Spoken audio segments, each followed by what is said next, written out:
years. If it could be bigger, they would make it bigger. Yes! Mega Monday, streaming now on Outdoor.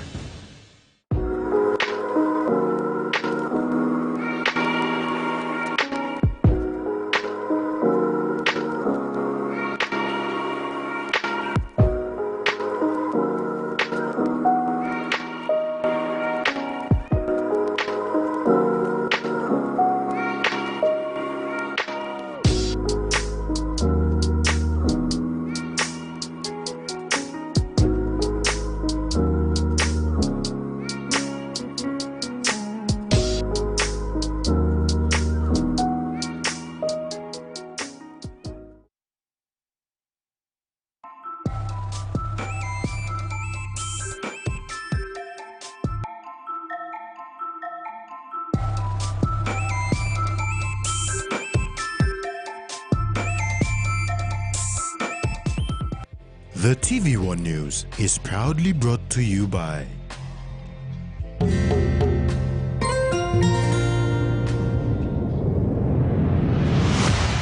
BSP, our bank, our people.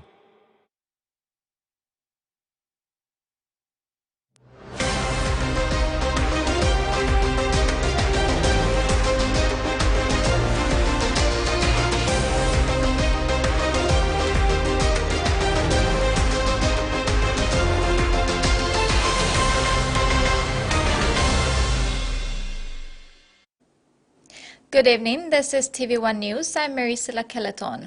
And I'm Jasmine Nehru. Join me later in the bulletin for sports. In this edition, retired teachers asked to be patient. Defense Ministry responds to PNG petition. And Kenya is CRU patron and ambassador. Retired teachers in Morobe Province have been asked to be patient with the system. Provincial Program Advisor for Education Kit Tangui made the appeal after some retirees sought support from the media regarding their repatriation and transfer of personal properties back to their home provinces. Morobe's Provincial Program Advisor for Education, Kit Tangui, is appealing to teaching retirees to be patient with them as they wait for funding to be made available to repatriate the retirees back to their home provinces. Our Division of Education is working with the provincial administration and the provincial government to address the issue, and we are asking all our teachers to come down, to wait as professional teachers in the field, and as soon as we get a good reply from the administration and the provincial government, will inform everybody. We have done our budget, but because of the cash flow problem, and our budget is not enough to contain all our teachers' repatriation costs. So that is where we await for our government to consider all that, so we can assist them later in due course. According to statistics from Morobe's Division of Education, 177 teachers have retired between 2015 and 2022, while 28 retired this year. Tangui further pointed out that 13 teachers who retired before 2015 are still residing on school campus while waiting for their entitlements. The division cannot force them out for fear of legal action. 6 of these teachers are from Hornbill Primary School, 4 from Bugandi Secondary School, and 1 each from the primary schools of Omili, St. Paul's Lutheran, and Kambili. Additionally, between April and May this year, 4 out of the 5 teachers who passed away were repatriated by their families as the Education Division does not have funds for the exercise. The division has submitted for 200 million kina to repatriate the retirees from 2015 to 2023. Salome Vincent, TV1 News. Restrict the use of mobile phones in schools. This was the advice by Morobe's Provincial Program Advisor for Education, Kit Tangui, following the termination of 7 Huonville Primary School students who used TikTok to hurl obscenities at their peers in Port Moresby. Of the 11 students implicated in the viral video early this month, 7 were terminated, 2 suspended for the remainder of the academic year, and another 2 placed on good behavior bond, which includes counseling with the school chaplain. My advice to many of the school principals and their teachers, managers is the use of mobile phones should be restricted as much as we can. We don't have to allow students to bring mobile phones into the school too. But if they bring it because of they want to keep it for personal safety or to ring their parents or to pick them up after school or things like that, the mobile phone should be off.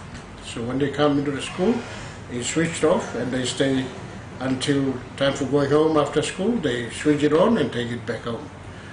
But in the meantime, PEB will deliberate more on that, and we'll put a ban so that many of our primary school, preschools are not in possession of the mobile phones because it's disturbing many of the learning. Menstrual hygiene for women and girls is a big issue in rural PNG. To minimize the challenges that come with it, water sanitation and hygiene facilities need to be installed in rural villages. Women from Morbes Abayagam and Yueng hamlets of TVWAN community, Makam district, have always faced water issues until World Vision stepped in with a wash facility. WASH committee member in Yueng Hamlet, Salome Isaac, said women used to bathe once a day during menstruation due to the unavailability of water in the village and had no choice but to bathe and change their pads once a day, as it is quite far to frequently reach the water source to clean themselves.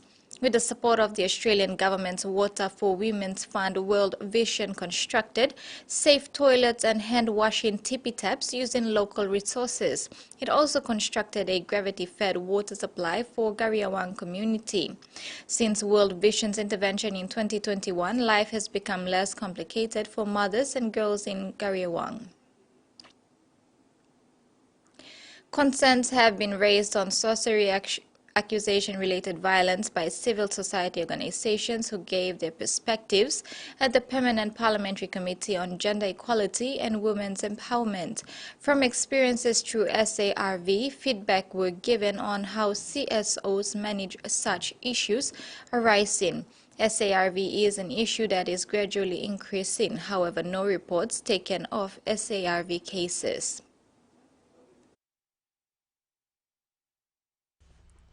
Sorcery action-related violence has been increasing in Papua New Guinea, however not many cases have been reported. Different civil society organizations' representatives gave their perspectives at the Permanent Parliamentary Committee on Gender Equality and Women's Empowerment yesterday, and hearings will continue today and tomorrow. From experiences through SAV, feedback were given on how CSOs manage such issues arising. The Divine Word University priest and professor, Father Philip Gibbs, has been in the country for 50 years and has seen the struggle with SAV in the country in the last 25 years. One is the insecurity that the survivors experience and find, even if they've maybe survived the torture, they've maybe survived death, but they carry that reputation with them. So that when anything bad happens in the community, people easily point fingers at them. And they're reduced to being beggars, trying to beg for the school fees for their children, trying to beg for the medical supplies they need because of the tortures they experience, and begging for the money to hire the buses to go to the court case. Even if they're taking the human rights track, they've still got to take witnesses along. I think there needs to be resources. Father Gibbs added that there needs to be more prevention in such cases of SAV in the communities and ways to work around that to avoid sorcery-related issues.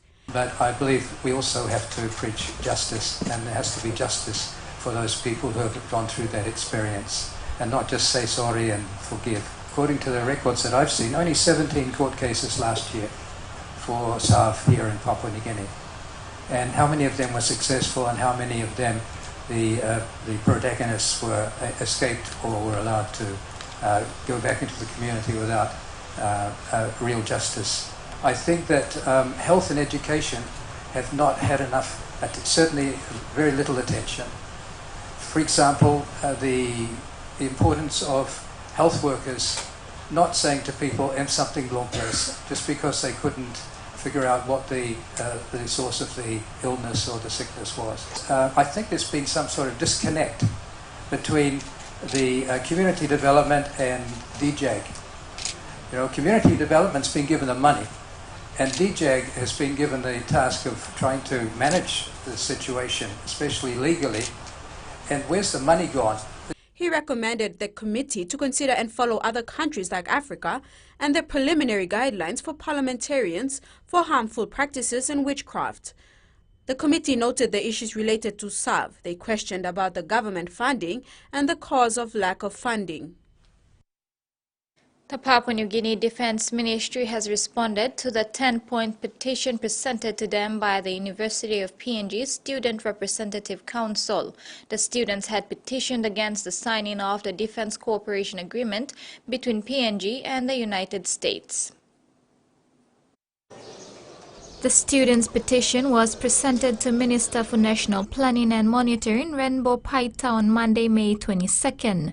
The petition cautioned against the signing of the Defense Cooperation Agreement with the United States.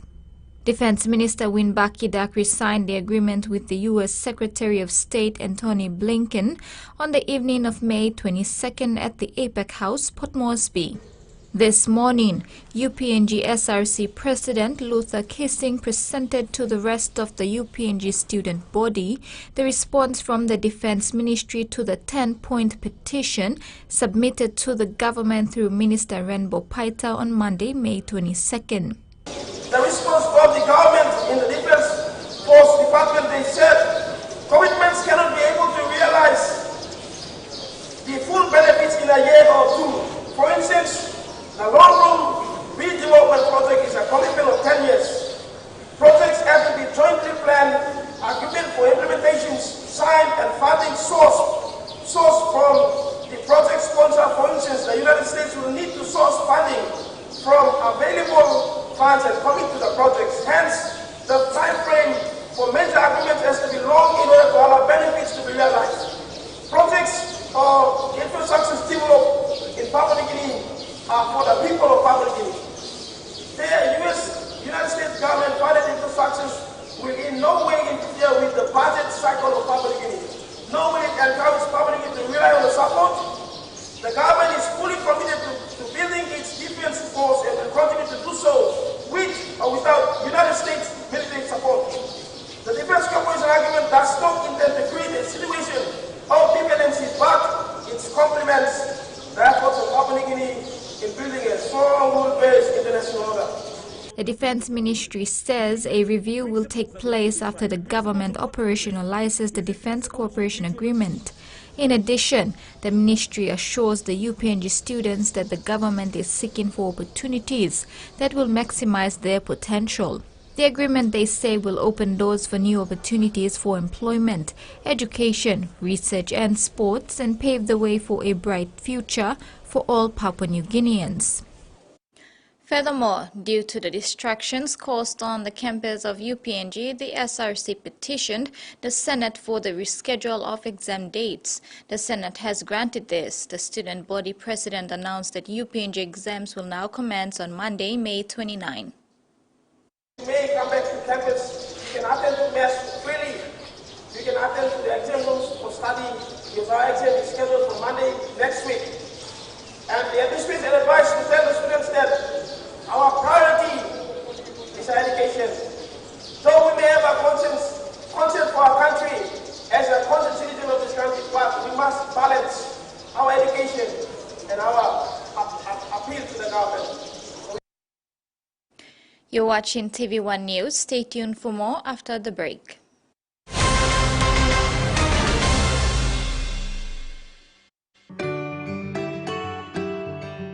It was during and after COVID that really motivated me to want to take up life insurance.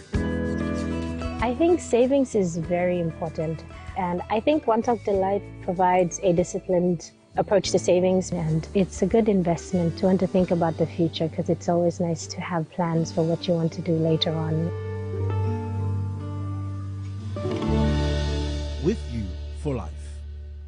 Whether we're playing sport, exercising for fitness, being active for work or play, just having some fun, or just chilling, there is one name we can count on that we know will keep us going strong. Skell Rice. Healthy, nutritious, delicious medium grain rice full of vitamins and minerals. Skell helps us maintain a healthy, active lifestyle so we can enjoy every day. Skell Rice. Skell Life. A true champion is measured by their courage, their determination, and their passion to never give up and to always keep trying. With a delicious Milo in milk taste and added nutrients, Milo in milk is a great way to fuel our little champions with nourishing energy every day. Because true champions give it their all. Milo, PNG and Mia. Prime PNG made. Our journey starts with you. We'll be there from the start, right through to your life's adventures. We'll ensure comfort and make your safety our priority. We'll take you to memorable moments, no matter where it begins. And we'll get you there like we've always done. The 4th generation coaster bus, more than just a bus. A quick favorite meal for the day does feel good. Snacks noodles is my choice for a simple meal. It is easy to prepare and fast to cook. And with a touch of flavor and ingredients, quality noodles that can be cooked and enjoyed in many different ways. You see, my whole family loves it. It's made here in PNG and comes in different pack sizes. Snacks noodles, tastier but you like it more.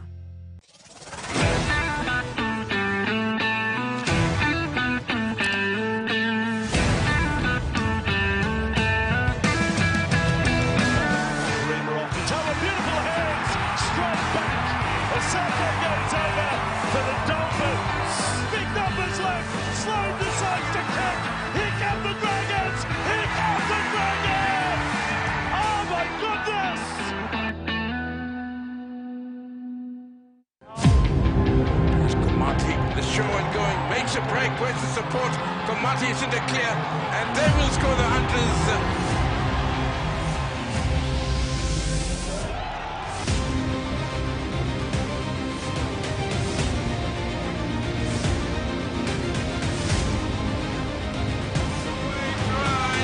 No one's going to catch him. Brendan Lima trapped the gate.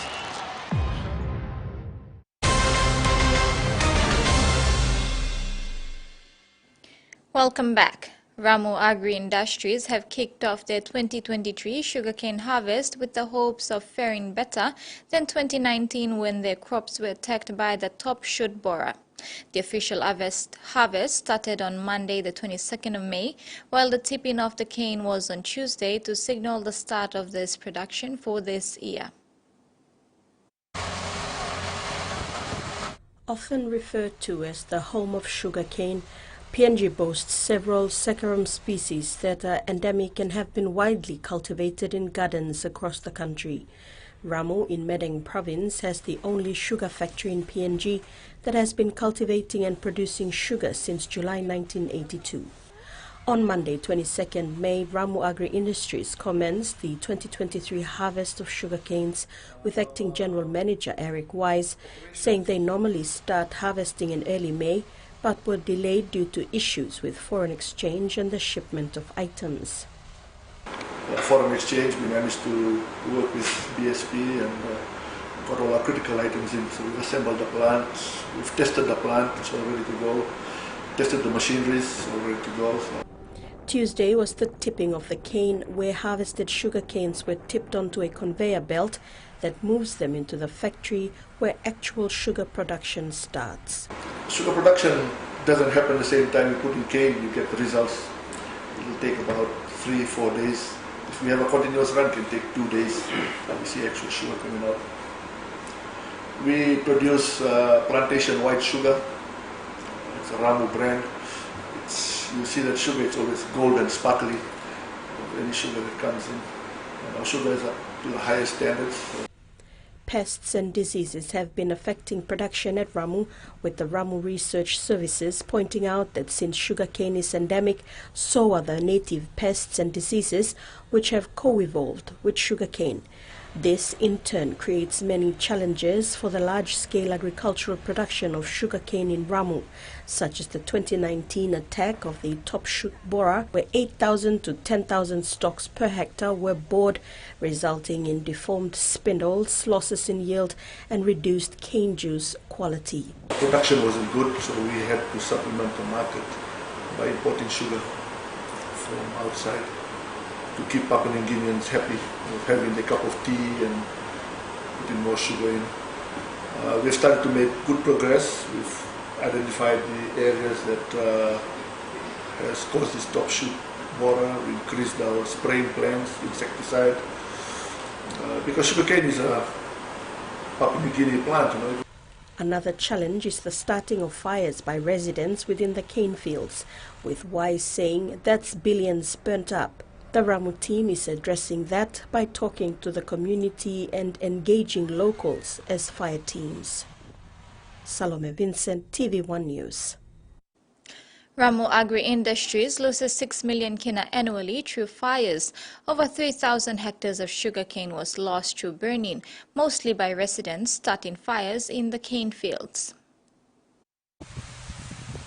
Apart from pests and diseases that destroy their sugar canes, Ramu Agri Industries' biggest setback is cane fires. The company has 7,500 hectares of sugarcane in the Makam Valley that consists of almost 80% estate and 20% outgrowers. They currently have 275,000 metric tons of sugarcane that is estimated to produce 25,000 tons of sugar in 2023, with the acting general manager, Eric Wise, saying they hope to get that output instead of losing it through cane fires. We're in the middle of Medang and the highlands, so everyone travels back and forth here. So the influx of settlers is on the rise.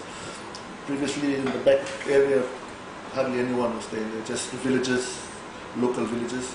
Now you go around the back, it's all settlers. So settlers, when they come in, food is the main thing, the main source. So when they go hunting, they start setting fires to the bushland, it spreads into the cane.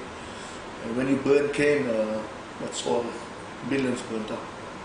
You lose a lot in sugar production and cost, because then we have to add more fertilizer, we have to replant the cane again for the next year's production, and we lose out. So that's one of our biggest setbacks. But the positive note, we had stakeholder meetings with the landowning groups and the other critical groups here in Ramu, and they all giving their support to improve this year. Wise said this year they have not experienced any fires yet, adding in the past 7 years, fires would start everywhere once residents knew the factory was preparing for production. He attributed this notable change to the appointment of fire teams within the villages, where they pay locals to guard their areas of responsibility. Sugar Agriculture Manager Samuel Jayakumar said of the hectares of sugarcane that got burnt, cane fires made up almost 2,200 hectares, while trash fire accounted for 1,000 hectares. The value of the sugar that we lost is amounting to 6 million PGK. That was lost purely in the cane fires.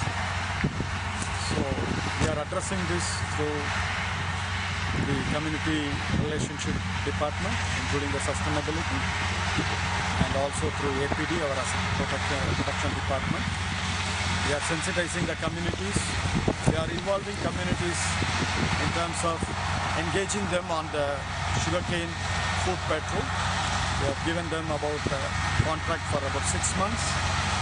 We engage them to take care of the sugarcane, to avoid burning of sugarcane, and in case of any fire, that will be reported immediately to take corrective actions and to control the fire. That's the measures we have taken so far. Salome Vincent, TV1 News. The Public Sevens housing project can be pursued further after the agreement signing between the government and the International Finance Corporation. The Financial Advisory Services Agreement was signed on Tuesday, 23rd of May 2023, marking a historic event on Public Sevens housing. The FASA will see IFC act as the exclusive lead advisor in the design and implementation of the Public Service Housing Project in a whole-of-government approach by the Department of Prime Minister and National Executive Council and the Department of Personnel Management, the first of its kind for a whole-of-government approach for public servants housing under a public-private partnership. For the public housing service project will be built on portion 1212 Granville Bomana outside Port Moresby. A new double-story dormitory and school perimeter fencing was celebrated at the Kupiano Secondary School in Abao District, Central Province. Member for Abao Sepukatemu and education officials from Central Province Education Division witnessed the launch of the infrastructure. Kupiano Secondary School in Abao District of Central Province celebrated the launch of a new double-story dormitory and school perimeter fencing.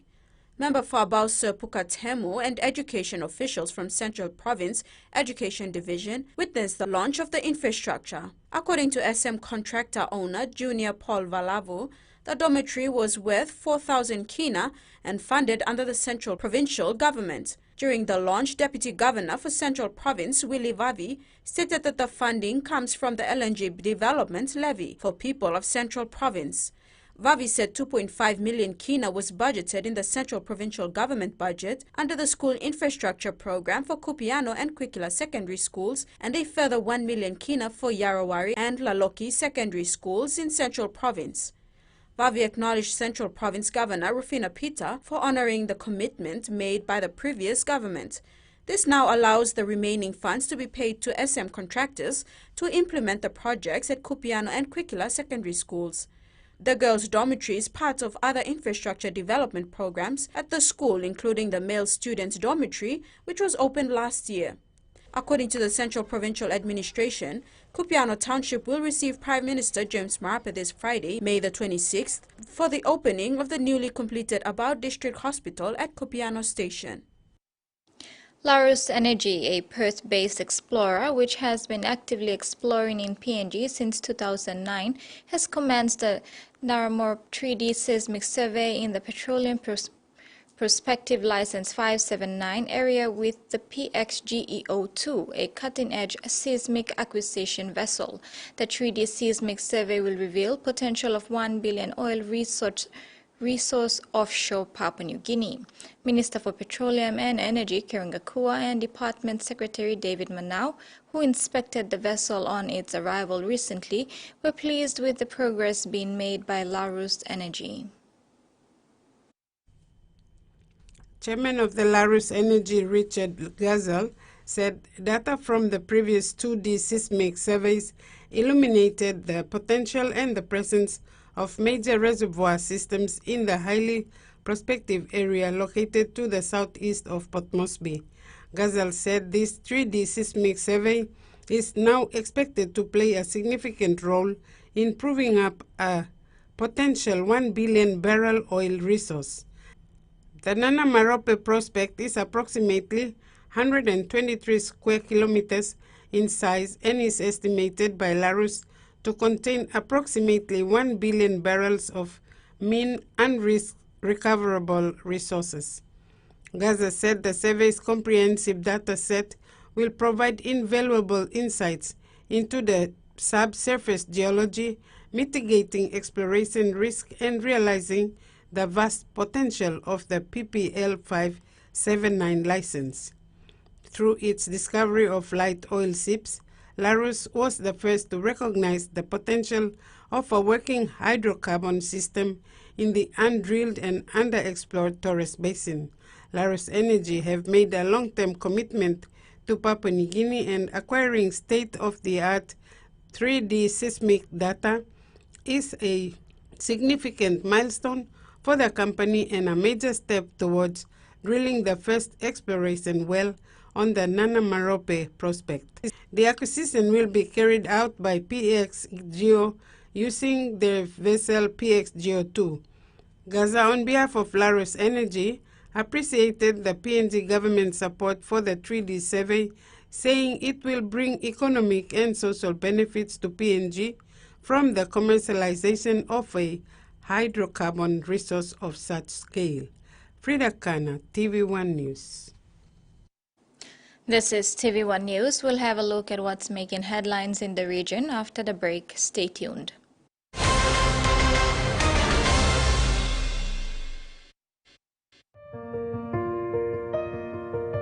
There's a sense of pride when you're able to do something right, a financial decision that has just really good benefits.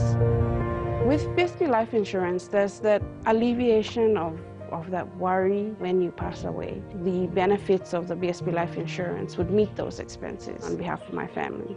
If you're young and you have kids, you owe it to your children to make sure they're not left behind when you pass on.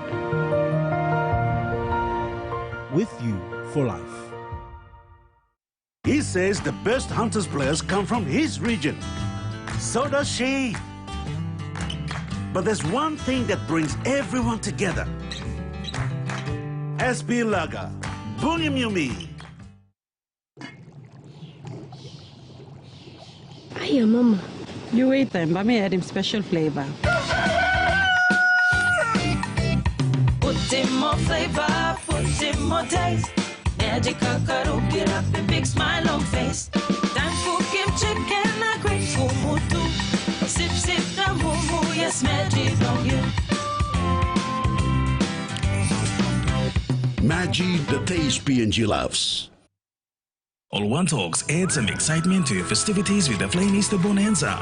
Win a slice of a whopping 300,000 kina by purchasing the Flame Family Bundle Pack, which includes rice, sugar, flour and vegetable oil, all in one go. Highlight these goodies on your receipt and scribble your full name and contact details on the back and pop it in the entry box in selected stores across PNG. Full fortnightly draws, 100 winners, 3,000 kina each. You don't want to miss out. This promotion ends on the 31st of May.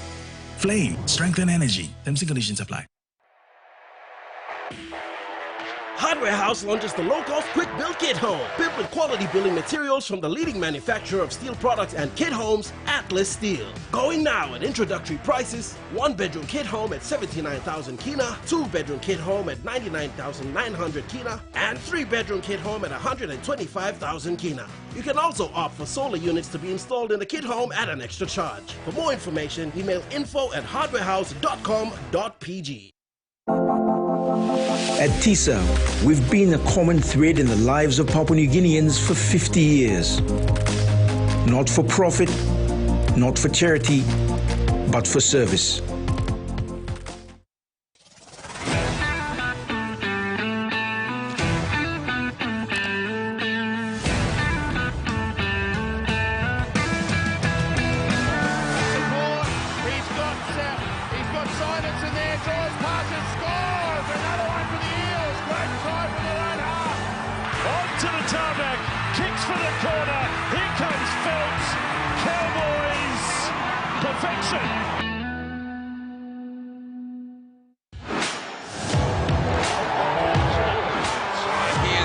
Stepping his way through. He will score a very easy try, and the bar is on the board.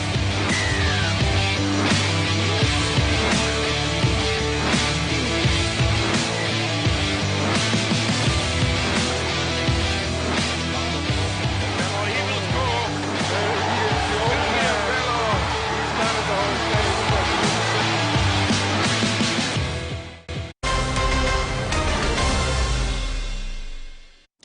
Welcome back. In regional news, despite the improvements in Pacific women's economic empowerment, gender gaps still remain, says an Asian Development Bank report.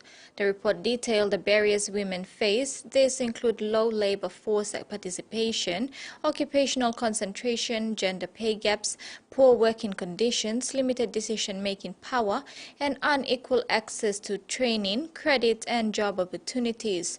The ADB report revealed that investing in women's economic empowerment is a smart choice for Pacific governments. However, relative to men, women's labor force participation remains low.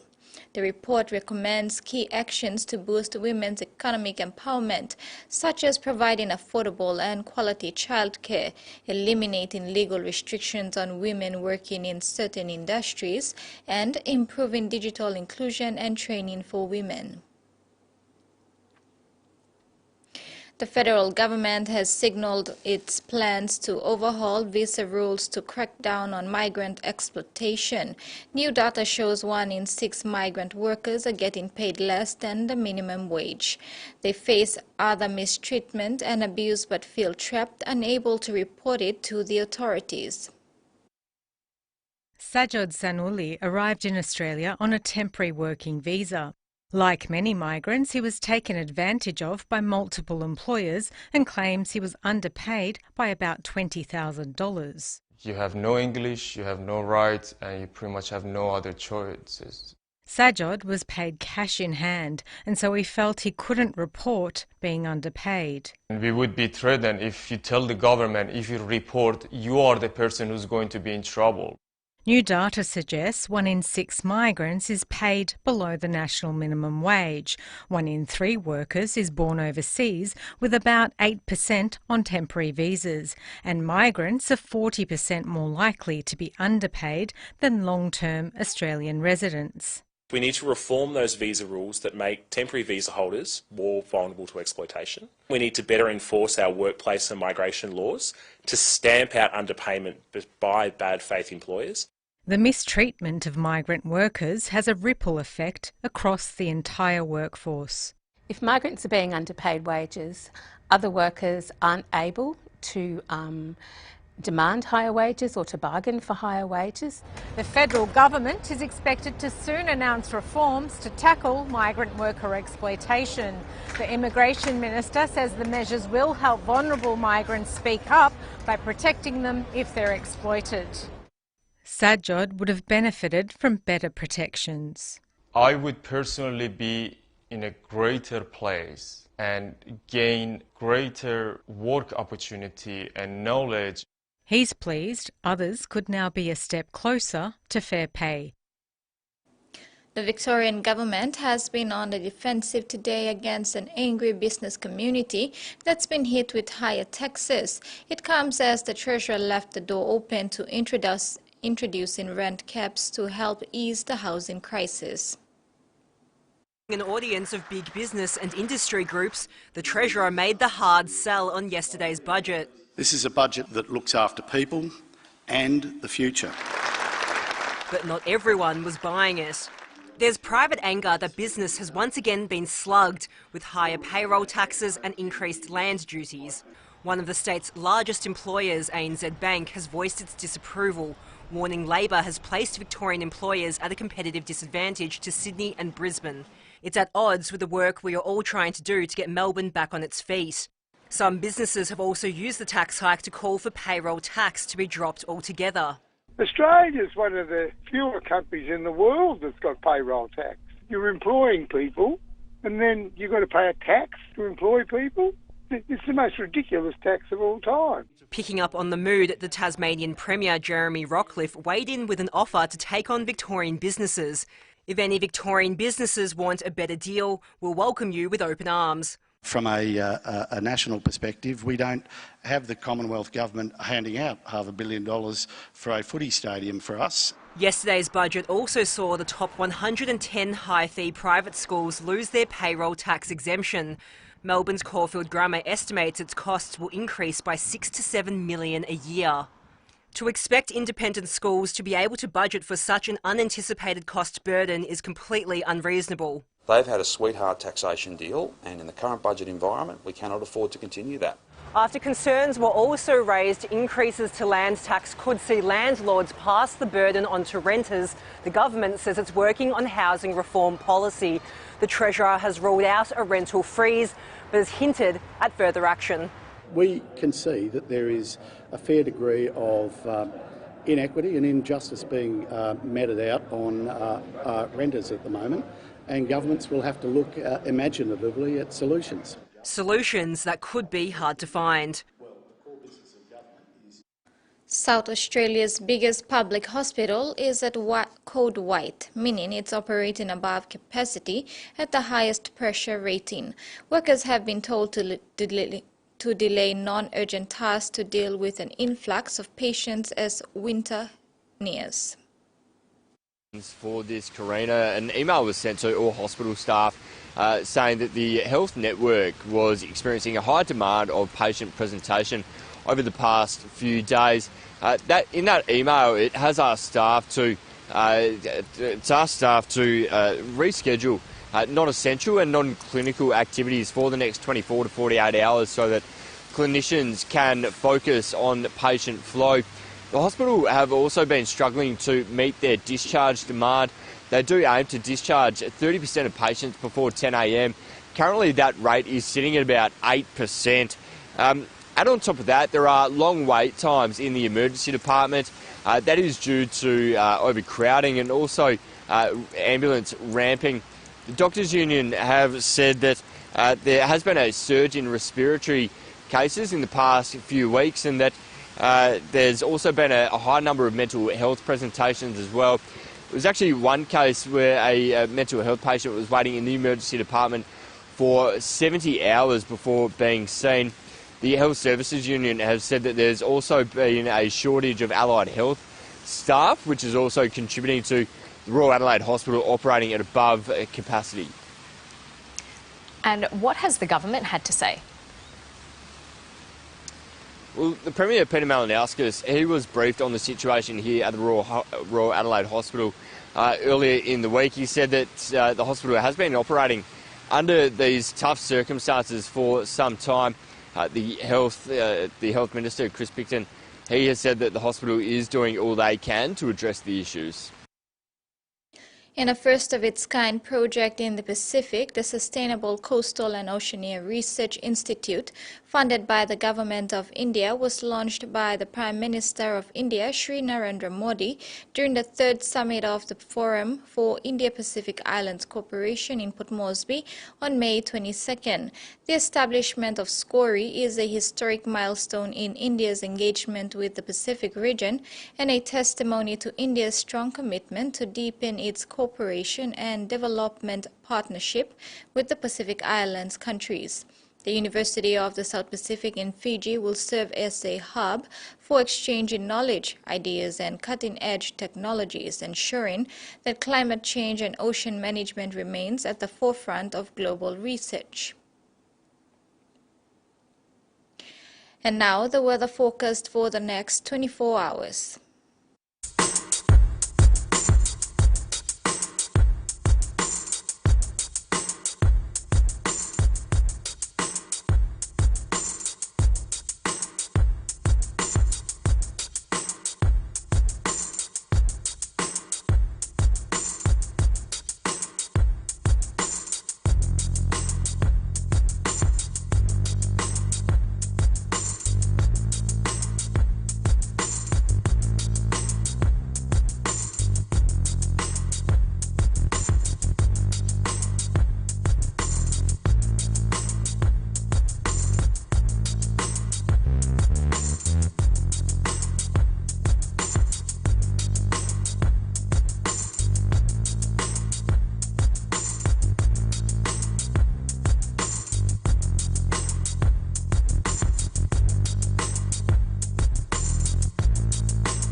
This is TV1 News. Sports is next with Jasmine. Stay with us.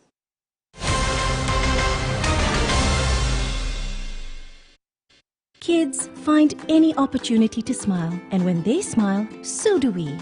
At Colgate, we want every child in PNG smiling. To all mums out there, encourage good brushing habits early on. It only takes you 2 minutes to teach your child how to brush twice a day for strong, healthy teeth. Come on, mums, it's you first. Start a healthy habit with Colgate today. Brush, brush, brush, 2 times a day.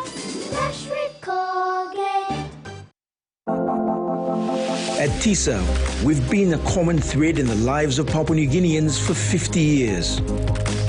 Not for profit, not for charity, but for service.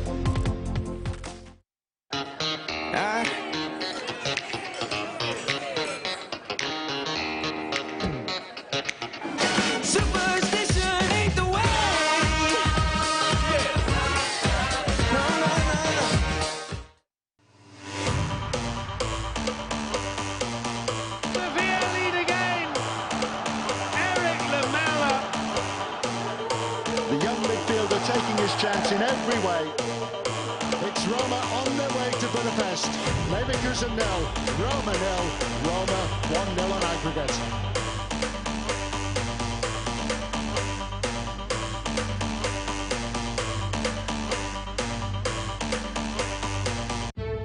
They travel by land, by water, and by air for hours or even days, facing the most extreme conditions imaginable. To these students, it's more than just a walk to school. It's a test of survival. And they do it every single day. The most dangerous ways to school. All new season, coming soon on Outdoor. This June, leap into a futuristic world where imagination, invention and innovation become reality. What food will we eat in the future when all our resources run dry? We are losing land. Meet the modern-day farmers in a race to feed the world. I want to leave something good for the world.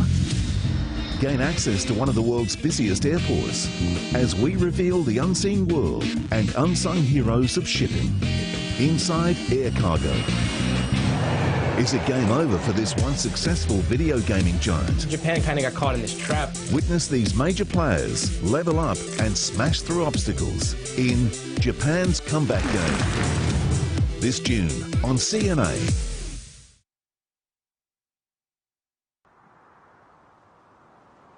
No mai, haere mai, ki te whenua. Welcome to the land and skies of our ancestors. From our mountains and our seas. From these grounds and waters of Australia. And Aotearoa, New Zealand. We welcome the FIFA Women's World Cup 2023 to come and play at ours.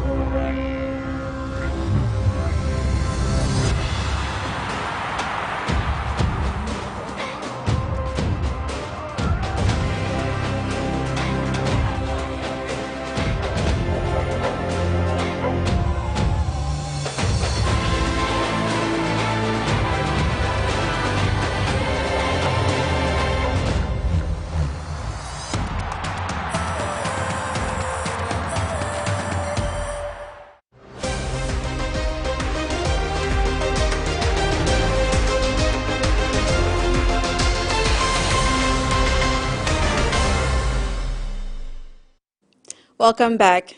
In sports, Bank of South Pacific Rabaul branch has continued its commitment to supporting the Rabaul Rugby Football League through the 2023 Schools Rugby League competition. This week, BSP dished out 40,000 kina to kickstart this year's competition. BSP Rabaul branch manager David Pillai said BSP will continue to support social development such as sports in communities. This sponsorship would include investing on health and education to prepare them to achieve their dreams.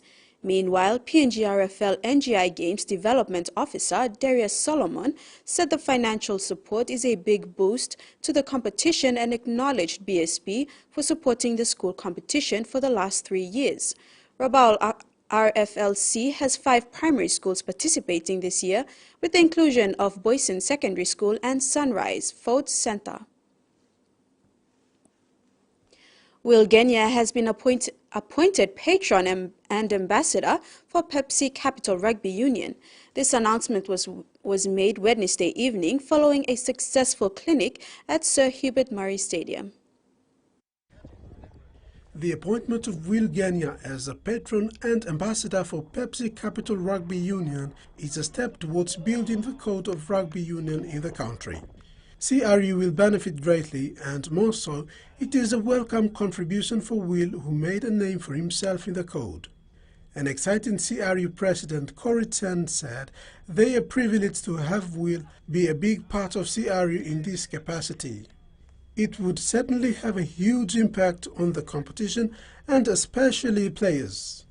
The former Australia Wallabies captain acknowledged Chen and CRU for this wonderful opportunity, saying he respects the position and is ready to give his best in contributing to build the sport of rugby union in the country. Will hails from La Raura village in Rigo district, Central Province. He has played 110 matches in the Wallabies representing Australia and was the captain from 2011 to 2013 before retiring. The proud Papua New Guinean is currently in Port Moresby with fellow former Wallabies Matt Gitau to conduct a two-day clinic. Rex Litter, TV1 Sports. The Gold Coast City Council and Bond University, with support from Pacific Oz Sports, are proud to host for the first time at Bond University Gold Coast. The Australian government, through Pacific Oz Sports, supports the Oceania Rugby Women's Championships for the first time. The stage is set for the 2023 Oceania Rugby Women's Championship this weekend. The competition provides the platform for Pacific players to be selected for the 2023 Oceania Women's Combine in August this year, where players aspire to earn a selection and a Pacific Oz Sports scholarship to play in Australia's Super W. The four captains, Serema Lewenikila of Fiji, Sui Pawaraisa of Samoa, Asipao Mafi, Tonga and Joanne Lagona, Papua New Guinea, gathered together with Oceania Rugby General Manager Frank Puletua ahead of the supercharged Regional Oceania Rugby Women's Championship scheduled for 26 May to 4th June. Teams will return for the first time on the city of Gold Coast. The 2023 Oceania Rugby Women's Championships will be held at the home of Bond University Rugby. The top two teams from the competition between the Fijiana, Kasawaris, Manusina and Tonga women will qualify in the inaugural WXV. The first place team will qualify in WXV Tier 2 and the second place team for WXV Tier 3. Puletua spoke to the significance of the WXV for women's rugby in the region, saying the opportunity for our regional teams to go on to compete in World Rugby's WXV from the Oceania Championship is a game changer for women's rugby in Oceania. He said they will see more teams, especially from the Pacific, exposed to more international rugby on an annual basis, which will only lift their standards and competitiveness. Salome Vincent, TV1 Sports. Hekari United men's team ended its OFC campaign prematurely in the recent hard-fought battles against some of the top teams in the Pacific. While it was an emotional exit for the team and fans, the attention has now shifted to the Hekari women's team, who are expected to make a statement in the inaugural Oceania Football Champions League, set to be hosted in Port Moresby come June the 1st. Hekari United women's team will be looking to make history on home turf, but it won't come easy for them. They have some strong teams in the region to get past. New Zealand's champions team Eastern Suburb, considered a strong contender, has withdrawn from the competition. All eyes are now on the host team to make a strong campaign. While the expectation is high for the team to claim easy victories, head coach Eriksson Komeng says his team will have to fight hard to win games. Coach Komeng told the OFC media that Hekari United have had some good field time in training and is ready to put a strong performance at home. We've been preparing since we were told that we're going to compete in the Oceania. So my girls have been in session, in training since knowing that we're going to. Coach Komeng is expecting a good turnout of support throughout the event from 1st to 10th June at the St. John Guy Stadium. The competition will have 5 teams playing in a round-robin format. This means that each team will have 4 games and a bye in each round. The top 2 teams of the pool will qualify for the finals. The teams to be participate in the event are host Kari United FC, Labasa Women FC from Fiji, Kiwi FC from Samoa, Koloale FC from Australia, and New Caledonia's AS Academy Feminine. Rex Lita, TV1 Sports. And that's it for sports. Maricela. Thank you, Jasmine. That ends another edition of TV1 News. Pleasant viewing. Bye for now.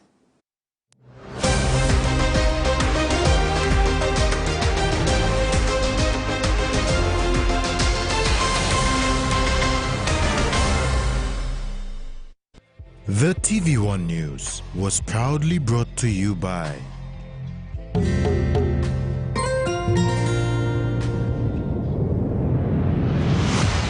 BSP, our bank, our people.